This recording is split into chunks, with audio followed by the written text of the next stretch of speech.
ఈ నెల 30వ తేదీన జరగనున్న కొల్లాపూర్ సభలో ప్రియాంక గాంధీ మహిళా డిక్లరేషన్ ప్రకటిస్తారని టీపీసీసీ సీనియర్ ఉపాధ్యక్షులు మల్లు రవి అన్నారు. రేపు మహబూబ్ నగర్ లో సన్నాహక సమావేశాలు ఏర్పాటు చేస్తున్నామని చెప్పారు. గాంధీ భవన్ ఆయన మాట్లాడుతూ కొల్లాపూర్ లో సభలో జుపాలి, కూచుకుల్ల, మేఘారెడ్డి సహా తదితరులు పార్టీలో చేరతారని చెప్పారు. ప్రతి పార్లమెంటు నియోజకవర్గంలో 2 అసెంబ్లీ స్థానాలు బీసీలకు ఇస్తామనడం హర్షణీయమని అన్నారు. మాకు ఇబ్బంది జరుగుతుంది. కాంగ్రెస్ పార్టీ వాళ్ళని కూడా ఏదో రకంగా మా పార్టీలో పిలవాలనే ప్రయత్నాలు జరుగుతున్నట్టుగా మాకు సమాచారం వచ్చింది.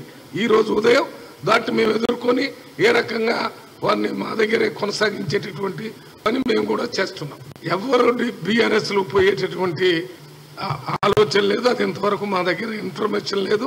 అటువంటి ప్రయత్నాలు వాళ్ళు చేస్తున్నారనే విషయం మాకు తెలిసింది. బీఆర్ఎస్ పార్టీ నాయకులు కాంగ్రెస్ పార్టీకి సంబంధించిన వాళ్ళని మా పార్టీలోకి రావాలని అడుగుతున్నారు. ఎందుకంటే నిన్న మొన్న పొంగులేటి శ్రీనివాసరెడ్డి గారు, జూపల్లి కృష్ణారావు గారు, ఇతర ఇప్పుడు నేను చెప్పిన నాయకులు వీళ్ళంతా